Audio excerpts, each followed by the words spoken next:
North Africa, February 1943, the desert was silent except for the wind. Through the haze of heat and dust, German officers watched the American line form across the valley. Their binoculars glinted under the sun, scanning figures they believed to be amateurs. New soldiers, poorly trained, easy prey. Rommel's men had crushed the British, outmaneuvered the French, and humiliated the Soviets. These Americans, they believed, would break just as easily. But then, the sound began. Not the slow, methodical crack of bolt-action rifles, but a rolling thunder. 8 shots in seconds. Then again. Through the mirage, the German front shuddered. Sand leapt from the ground as bullets tore across the open plain. Infantrymen who had expected long pauses between shots found no rhythm, no mercy.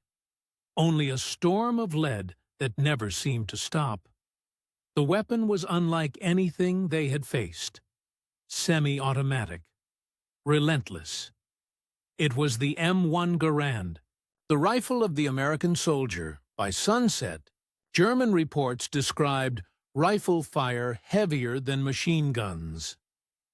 The laughter that had once filled their briefings was gone, replaced by silence, and a question none dared to ask aloud. What if these men weren't amateurs after all? By 1942, the German army stood at the height of its power. Its soldiers had conquered half of Europe. Its armored columns had swept from the Atlantic coast to the gates of Moscow. In Berlin, maps told a story of dominance, from Norway to Greece, from Paris to Kiev. Within this empire of conquest, a myth took root, that the Wehrmacht was unmatched, that no enemy could equal its discipline, its leadership, or its precision. The victories in Poland, France, and the Balkans had been so swift, so absolute, that they confirmed every belief the generals held about themselves. And so, when word reached them that the United States, a distant, soft nation of industry and abundance, was sending troops to fight, the reaction was contempt. To most officers of the Wehrmacht, the U.S. Army was not an army at all. It was a collection of civilians in uniform, businessmen, mechanics, and farm boys with rifles. German intelligence reports described them as brave but undisciplined, technically skilled but tactically naive. In their war colleges, the Germans had studied military tradition as a science. Every movement, every formation, every order had a doctrine. They believed true soldiers were forged by years of experience, not by factories or classrooms. They saw the Americans as products of mass production. Too new, too dependent on machines, too untested to withstand the pressures of war. One captured German diary from 1943 read, "The Americans rely on their weapons as if they could fight the battle for them. They lack soul." It was a sentiment shared across ranks, from officers in staff headquarters to infantry in the field. That arrogance was born in 1939, when German forces invaded Poland. Their blitzkrieg shocked the world. In weeks, the country was crushed. France followed the next spring, a campaign so fast it seemed to defy logic. The Wehrmacht had dismantled Europe's most respected armies in a matter of days. Every victory reinforced the belief that German training, leadership, and courage were unmatched. But there was a flaw hidden within that confidence, a blindness to how war was changing. Germany's military culture worshipped precision and control. Its soldiers were trained to act within strict doctrine.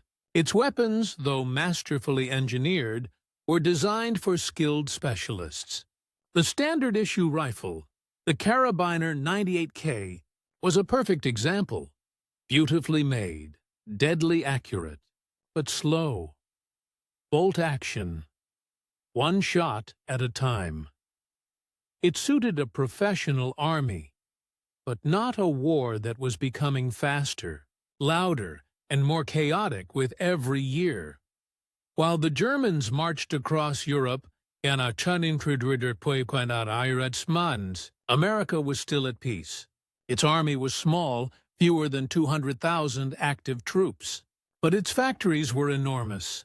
Its engineers were restless. When Japan struck Pearl Harbor in December 1941, everything changed. In a matter of months, the United States began building an army unlike anything the world had ever seen. It was not born from old tradition. It was built like a machine. Training camps spread across the continent. Civilians became soldiers through relentless drills. Industry supplied them faster than any nation in history. The American doctrine was simple: flexibility over rigidity, initiative over obedience, and above all, firepower over formality. Where the Germans worshipped experience, the Americans trusted adaptation. They believed that a soldier's courage was multiplied by the weapon in his hands, and that technology, properly used, could make the ordinary extraordinary. By the time American troops landed in North Africa in 1942, German generals still saw them as a curiosity. In their eyes, the Americans were over-equipped, overconfident, and undertrained, boys with rifles, not men with purpose. Even when German intelligence intercepted reports about a new semi-automatic rifle, one that could fire 8 rounds without reloading, they dismissed it as impractical. They called it a waste of ammunition, the product of a country that valued quantity over discipline. In their confidence, they mistook innovation for weakness. They would soon learn otherwise. As 1943 dawned, the war that Germany thought it had mastered was about to change. And in the deserts of Tunisia, where heat and dust blurred every horizon, the myth of German invincibility would meet its first true test. Not from Soviet tanks or British commandos, but from ordinary American infantrymen armed with a rifle that redefined what ordinary meant. Long before American troops set foot in North Africa, a quiet revolution had already taken place in their hands.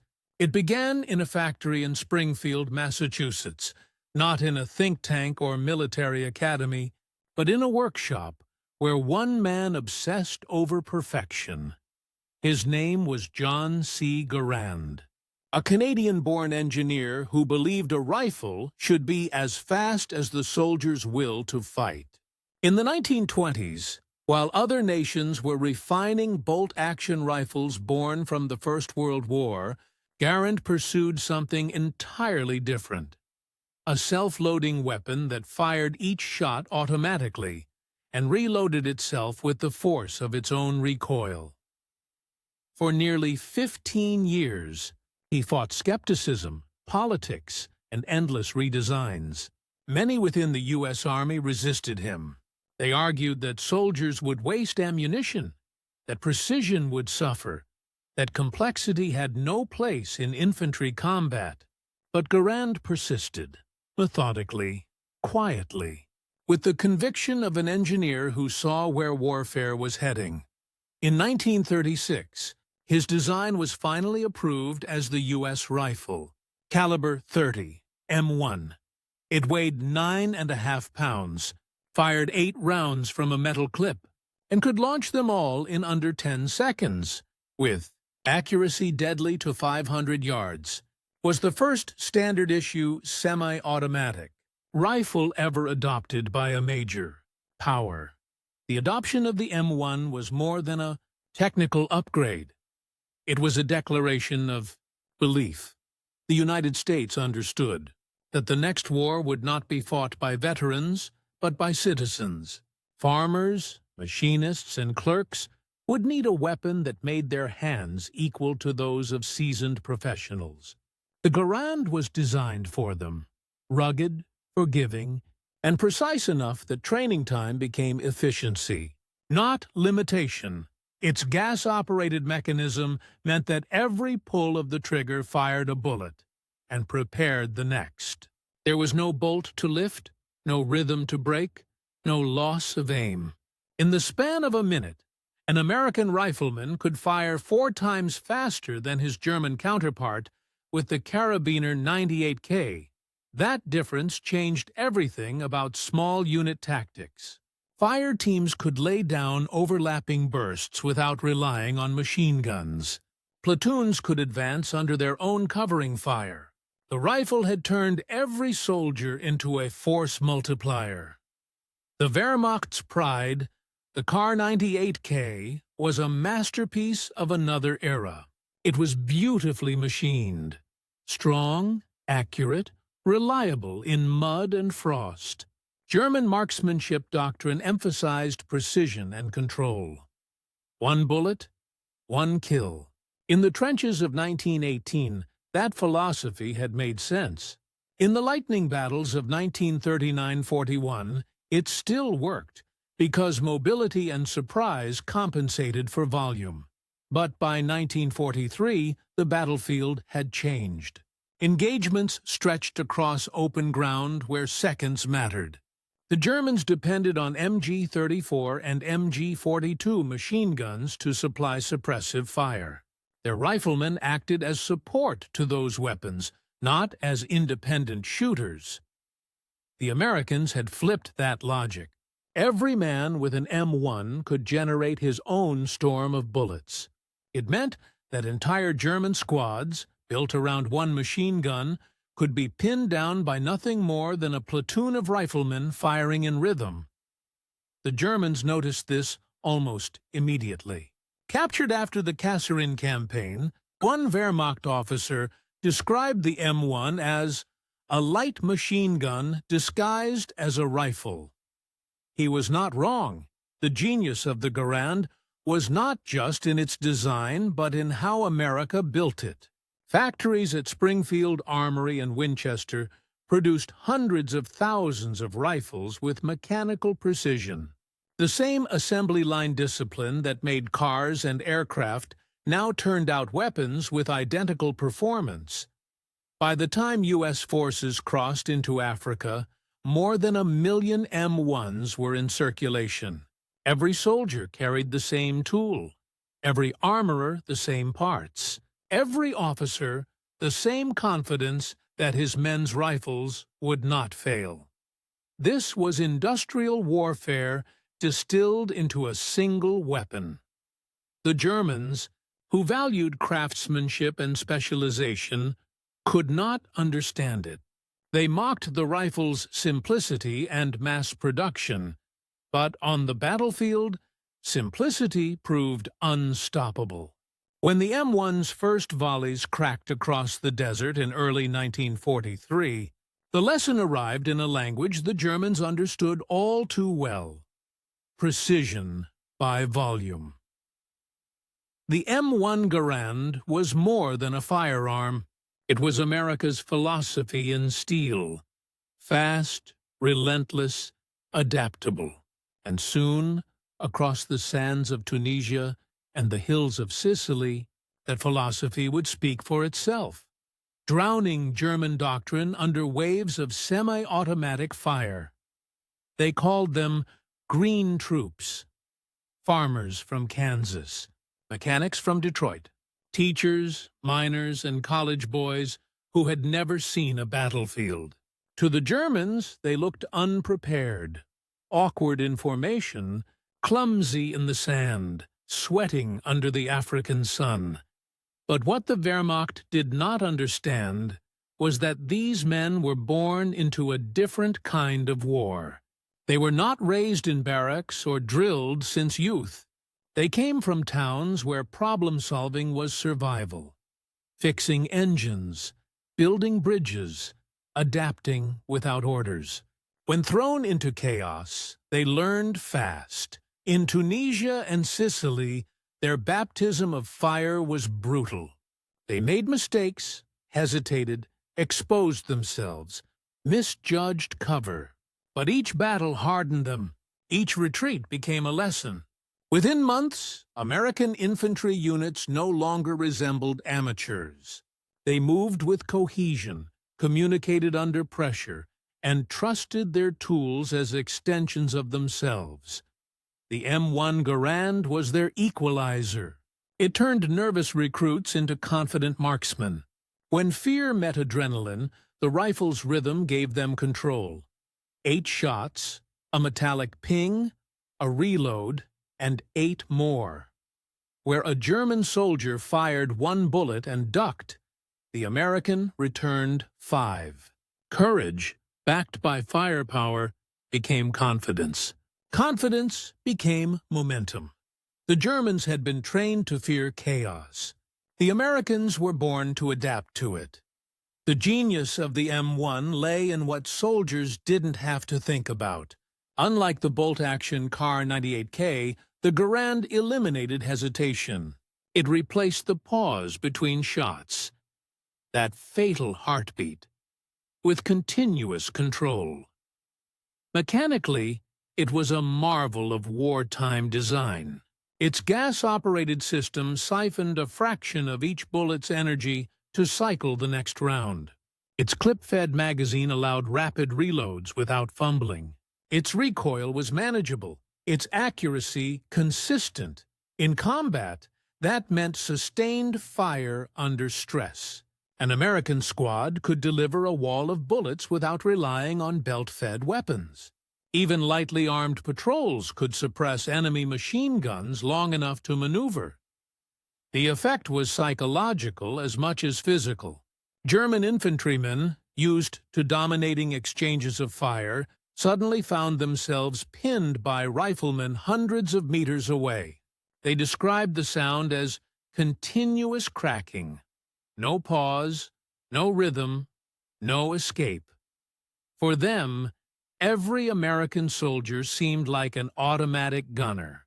For the Americans, it felt like empowerment, proof that machinery and manpower could merge into one lethal force.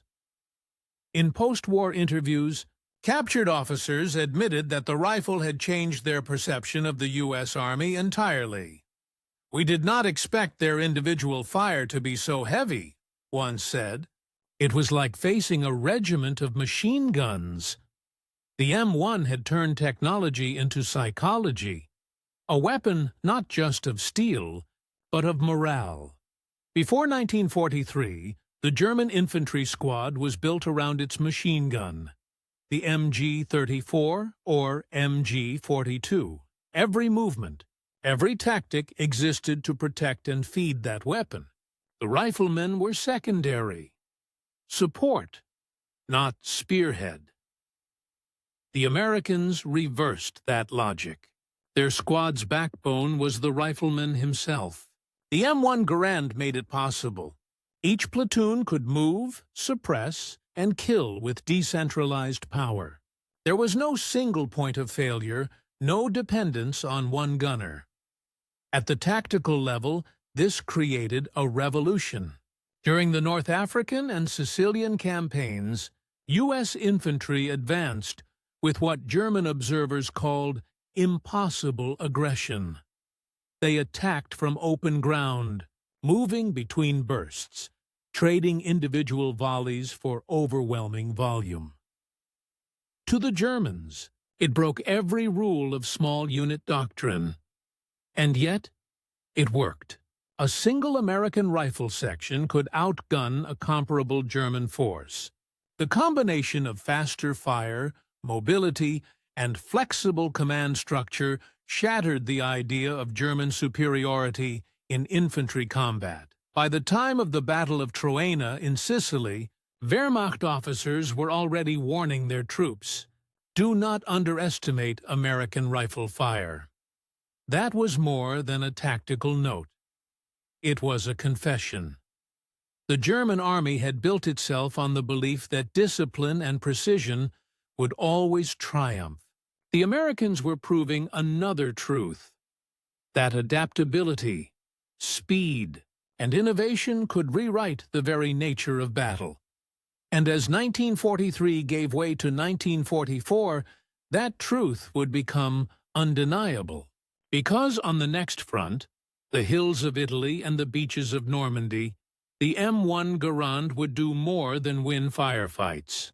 It would dismantle the myth of the invincible Wehrmacht. By mid-1943, German field reports from Tunisia and Sicily carried a tone that had not been heard since the early days of the war. Uncertainty. What began as arrogance was turning into confusion. Infantry. Officers wrote of American units that advanced with constant fire, of battles where the rifle fire alone prevented counterattack. German. Patrols accustomed to dictating range found themselves outranged. Their Kar 98K rifles, firing one careful shot at a time, could not compete with the rhythm of the M1. A sergeant of the 10th Panzer Division recalled, "We thought they had twice as many men, but it was one man, firing again before I could even chamber another round." The shock spread quickly through the ranks. Machine gun teams, the pride of the Wehrmacht, were neutralized not by artillery or tanks, but by ordinary riflemen. The sound of the Garand became a warning. A volley that never paused, followed by the metallic ping that echoed through the dust. To German soldiers trained to control the tempo of battle, that sound meant they had lost it. By late summer, divisions along the Italian front received new orders. Avoid prolonged firefights with American infantry. Withdraw and regroup. It was a rare admission from an army built on confidence. The acknowledgement that the enemy's basic rifle had become a strategic threat. Among German generals, reactions were mixed at first. Some dismissed reports of superior rifles as excuses for failure. Others, especially those who faced the Americans directly, began to realize something profound: that the battlefield had evolved faster than their doctrine. Field Marshal Erwin Rommel, the Desert Fox, had been among the first to notice. In Tunisia, he observed that American infantry recovered from mistakes faster than expected. They adapted within days. After Kasserine Pass, a disaster for the U.S., the same troops reappeared weeks later, reorganized and relentless. Rommel remarked privately, "They learn quickly. Their weapons give them courage." For Rommel, the Garand was not just a rifle. It was a symbol of industrial flexibility. He understood that an army capable of producing such a weapon in the millions and training an entire nation to use it effectively represented a kind of strength Germany could not match. Other commanders, such as Albert Kesselring, soon echoed his concerns. Reports from the Italian campaign described highly mobile, American infantry capable of independent fire and maneuver.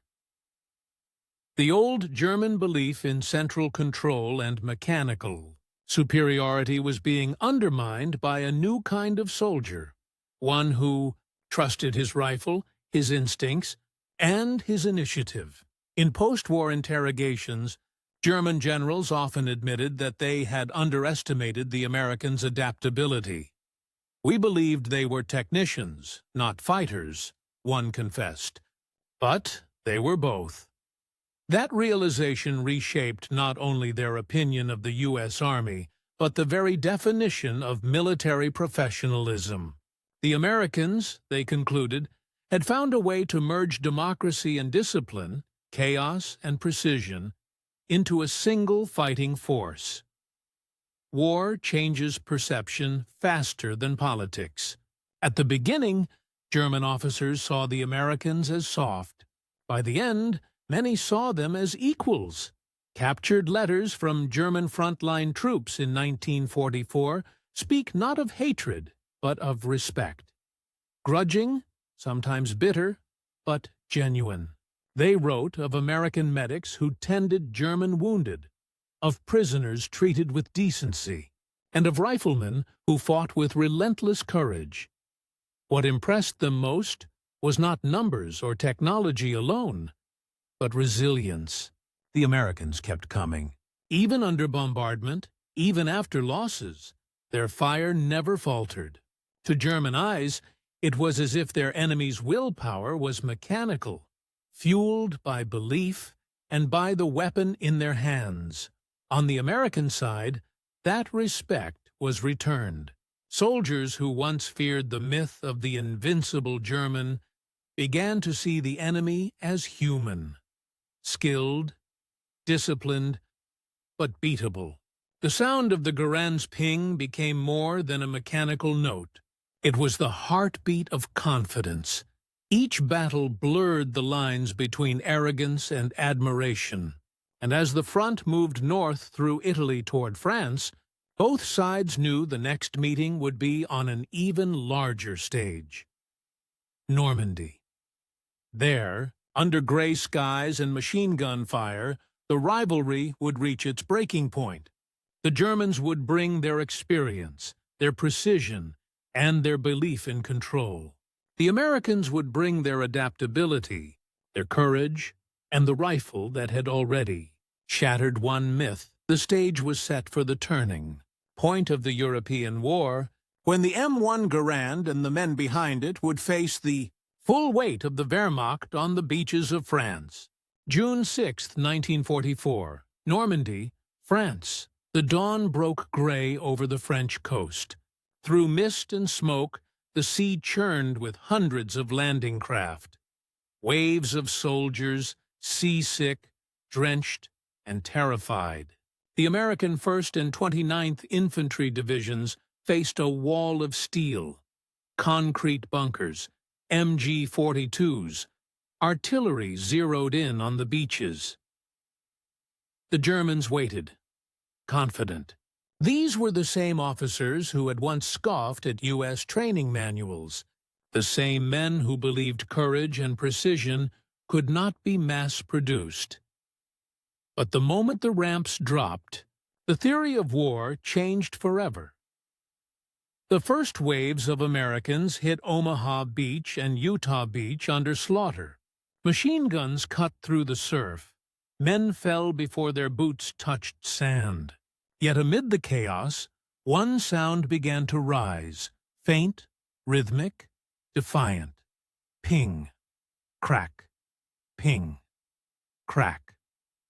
The M1 Garand spoke through the carnage. Squads pinned by machine gun fire answered not with desperation, but with precision. Semi-automatic volleys snapped back at German positions, each rifle firing 8 rounds in seconds. The German gunners, expecting scattered resistance, found themselves under relentless return fire. Smoke obscured their aim, but the Americans kept firing. Fast, organized, unbroken. From the cliffs above, German observers reported continuous rifle fire of surprising intensity. In one sector, an entire platoon of defenders was pinned by riflemen more than 300 meters away, a range at which German bolt-action fire could not match the Garand's speed. Even as the sea turned red and landing craft burned, the rhythm never stopped. Reload, ping, reload again. The sound of the Garand was no longer just a weapon. It was the pulse of an advancing army. The Americans did not win Normandy through numbers alone. They won through adaptation, the very trait the Germans had once dismissed as weakness. Lieutenants killed in the first minutes were replaced instantly. Squad leaders took command without orders. Riflemen shifted position under fire, coordinating in small, self-directed groups. Their tactics were fluid, instinctive, and devastating. Every man trusted his weapon. The M1 allowed them to act independently, to lay covering fire while others advanced, to suppress a bunker without waiting for a machine gun. In the chaos of Normandy, hierarchy dissolved, but discipline remained. It was the perfect expression of the American doctrine: initiative under pressure.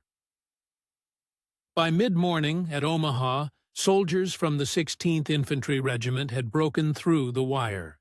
German machine gun nests fell one by one, silenced by concentrated volleys from squads, firing in unison. Later reports described the M1 as the difference between movement and massacre. The same German. Officers who once believed Americans would panic now watched them claw their way inland methodically, one hedgerow at a time. By the second day of the invasion, it was no longer a question of bravery. It was a question of tempo. The Americans dictated it. Every engagement ended the same way. The Germans opened with machine guns.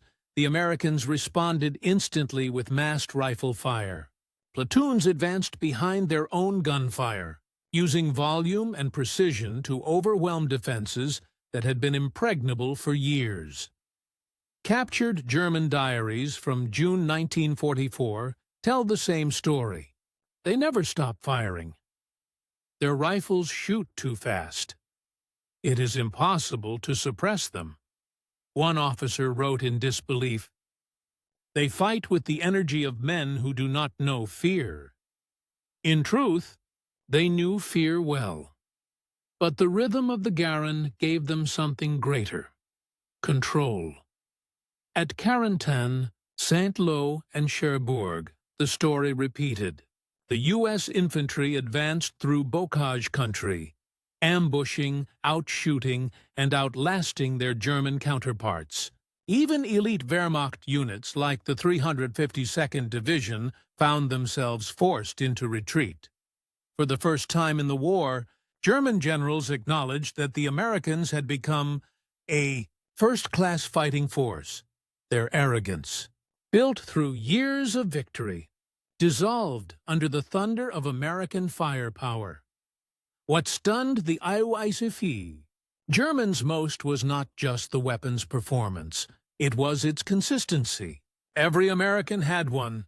Every unit fired as one. There was no weak link, no unarmed straggler, no hesitation. In the Wehrmacht, elite units carried the best weapons. In the U.S. Army, every man did. That equality of arms, born from mass production, industrial precision, and democratic philosophy, became the foundation of victory. By the end of the Normandy campaign, German commanders no longer referred to the M1 Garand as inefficient. They called it what it was: the best rifle of the war. And they were right. Because on every line, from Normandy's beaches to the hedgerows beyond, the Garand had not only outranged them, it had outlasted them. The myth of the untrained American was dead. In its place stood something entirely new: an army that combined industry, intelligence, and courage into a single, unstoppable rhythm, 8 shots at a time. By late summer 1944, the sound of war in Western Europe had changed. Gone was the deliberate crack of individual shots, replaced by the continuous roar of American rifle fire echoing across the hedgerows and towns. From Normandy's beaches to the plains of France, every advance carried the same rhythm: short bursts, a metallic ping, reload, advance.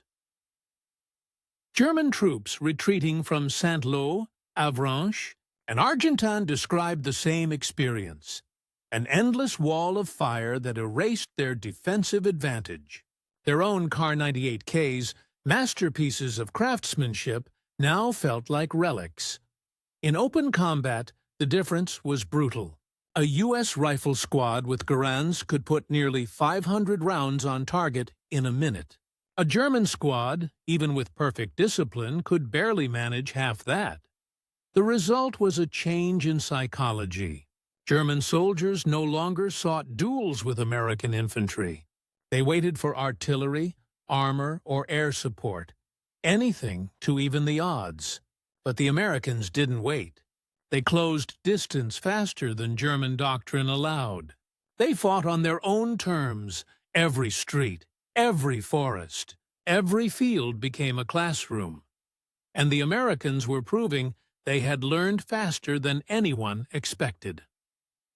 Inside the German command structure, panic began to spread quietly. Officers reported that American infantry operated without pause, that their fire coordination seemed almost mechanical. It wasn't. It was training and trust in their weapon. At Falaise, Nancy, and Metz, entire German defensive positions collapsed under infantry attacks that combined mobility, volume, and precision. The M1 Garand wasn't just a tool. It was the engine of a new tactical doctrine. German intelligence attempted to downplay it, calling it a quantity advantage.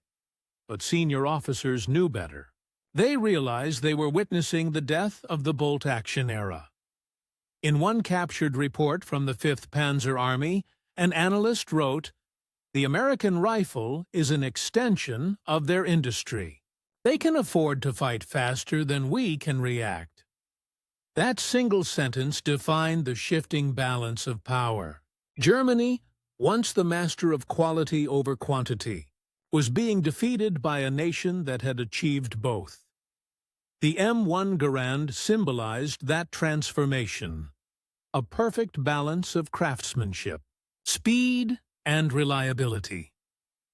When the Americans reached Germany's western defenses in late 1944, the fighting changed again.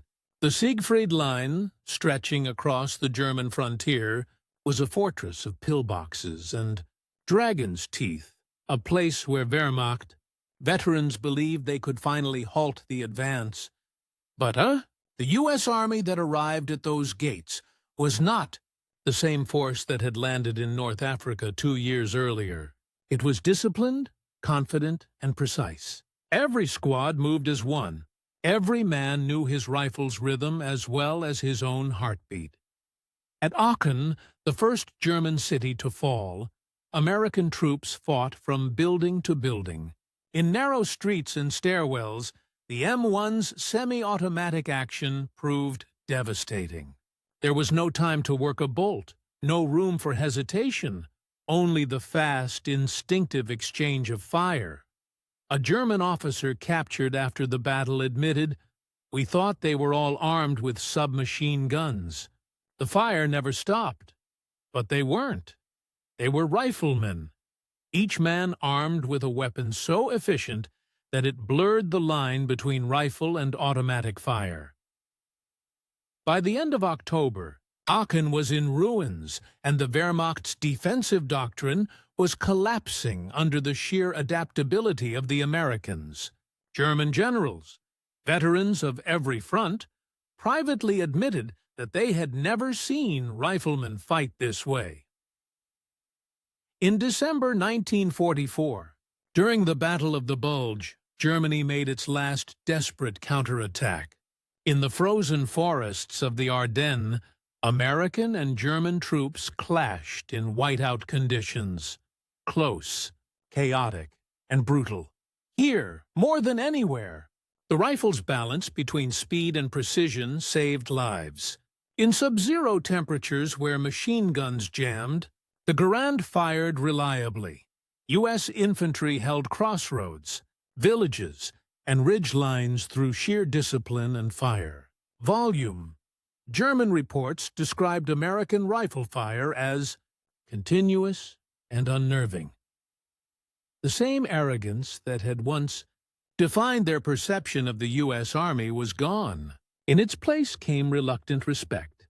After the battle, General Heinz Guderian, one of Germany's most respected strategists, reportedly remarked, "The Americans have managed what we thought impossible, to industrialize accuracy." It was a quiet admission, but it marked the end of an era. The myth of German tactical invincibility, forged in Poland and France, tested in Russia, worshipped in Berlin, had been buried under American firepower and adaptability. As 1945 dawned, the M1 Garand was no longer just a weapon of victory. It was the signature of a new world order. It proved that the modern soldier didn't need to be born into war. He could be trained, equipped, and empowered by innovation. German generals who once mocked American gadgetry now studied it. After the war, captured engineers examined the M1's gas system, its simplicity, its reliability, and used its principles to design post-war rifles like the Heckler & Koch G3 and the FN-FAL. Even the Soviet Union took note, drawing lessons that would eventually shape the SKS and later the AK-47. The M1 had changed the definition of a rifle, and, in doing so, the definition of a soldier. From the beaches of Normandy to the ruins of Aachen, the weapon that Germany once laughed at had destroyed not just armies, but assumptions.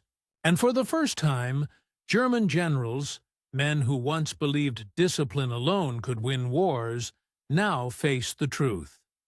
They had been outranged, outpaced, and outthought by a nation they never took seriously. When Germany finally surrendered, in May 1945, its cities were in ruins, its armies shattered, its leaders gone.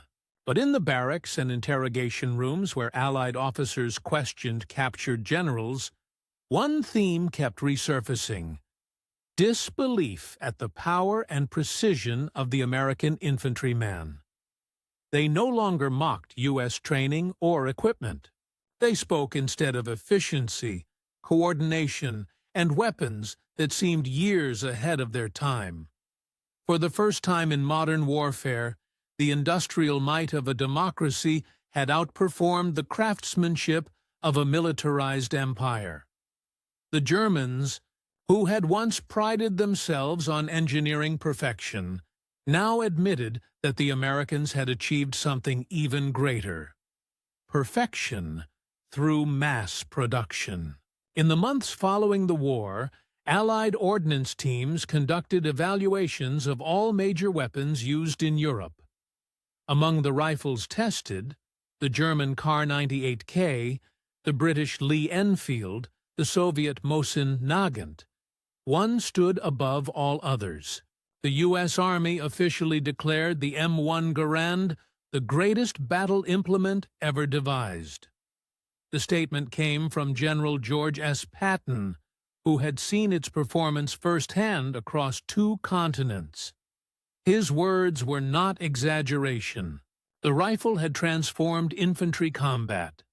It allowed American troops to fight independently, maintain momentum, and outshoot every adversary they met.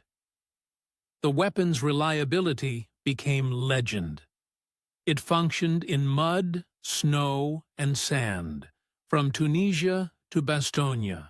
Its simple 8-round clip system, criticized by some, proved faster and more intuitive than the complex magazine-fed systems of later decades.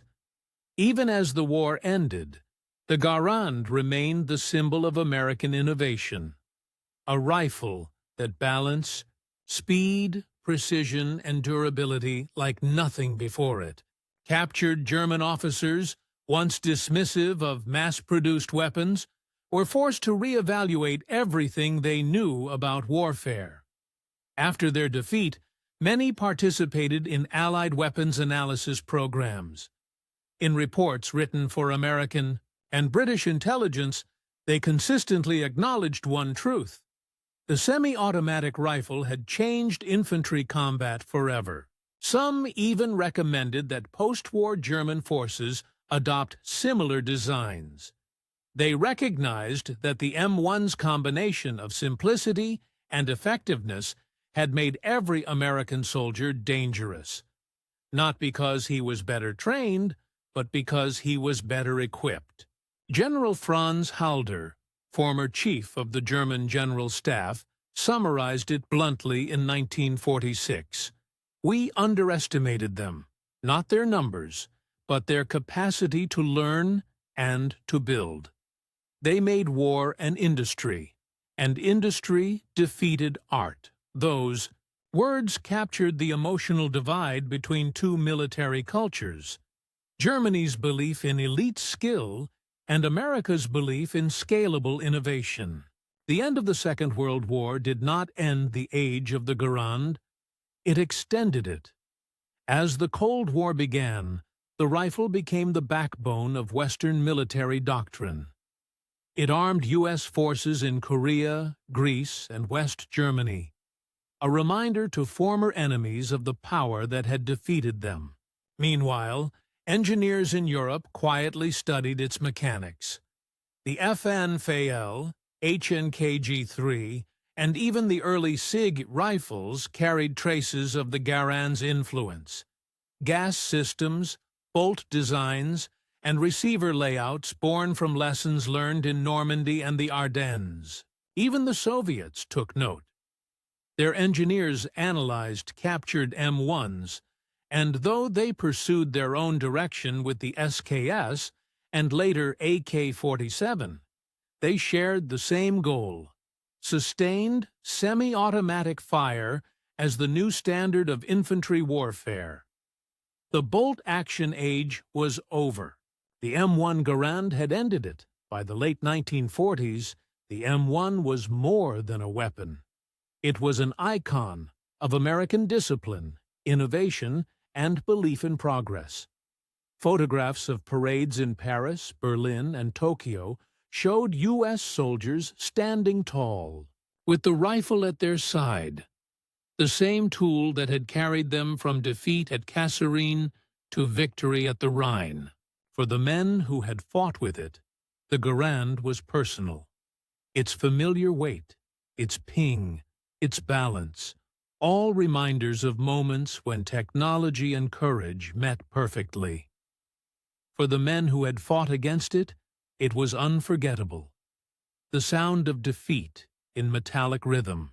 The war had ended, but the echoes of its lessons and of the M1's outshot song would shape armies and ideologies for decades to come. In the years after the war, the echo of the M1 Garand traveled far beyond American shores.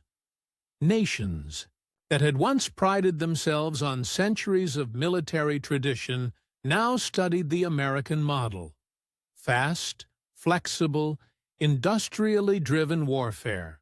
The Germans, rebuilding under Allied supervision, rearmed through NATO in the 1950s. Their new rifles, first the FN-FAL, then the Heckler & Koch G3, bore the philosophical DNA of the Garand: reliability, semi-automatic fire, and ease of mass production. The lessons of defeat had been internalized. Even in the Soviet Union, the M1's influence could be traced in spirit.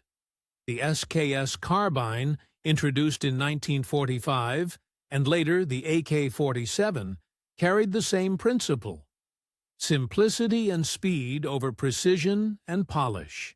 Every army now sought what the Americans had demonstrated in 1944, a weapon that made ordinary men capable of extraordinary firepower. The M1 Garand had not just changed how armies fought, it had changed how they thought. In post-war America, the EV Garand was more than surplus steel. It was a national artifact. It appeared in parades, on recruiting posters, and in the hands of guards at Arlington and the Tomb of the Unknown Soldier. To the world, it symbolized the rise of a new kind of power, one that fused industrial capacity with democratic resolve. Its distinct metallic ping became the sound of a free soldier's confidence. To those who had fought with it, the rifle was personal, both a weapon and a companion. To those who had fought against it, it was unforgettable. The song of inevitability, echoing across every front it touched. The Germans had begun the war believing that superior training and tradition would outweigh mass and innovation. The Garand proved the opposite, that discipline and adaptability, paired with technology, could overcome even the most rigid doctrines. In that sense, the M1 was more than a victory of mechanics. It was a victory of mindset. Every great war reveals a lesson. For the First World War, it was the futility of attrition. For the Second, it was the triumph of adaptability. The German generals who had once mocked the Americans for lacking discipline found themselves studying their methods in the 1950s, teaching new cadets about initiative, flexibility, and the value of empowering the common soldier. The Americans, meanwhile, carried a subtler lesson forward. That technology could enhance courage, but never replace it.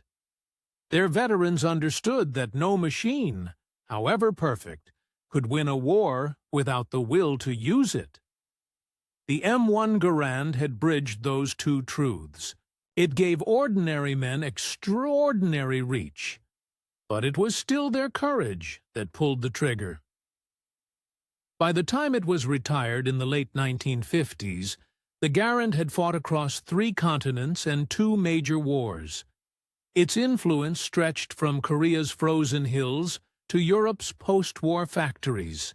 Every modern battle rifle, from the M14 to the G3, from the FAL to the M16, owed something to its balance of speed, precision, and simplicity. But its true legacy wasn't mechanical. It lay in what it represented. The idea that innovation could humble arrogance, that preparation could overcome pedigree, and that the underestimated could change the course of history. For the German generals who once belittled it, the M1 Garand was a bitter teacher.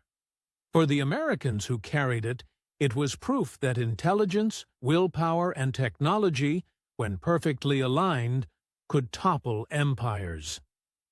The war ended, but the rifle's echo did not.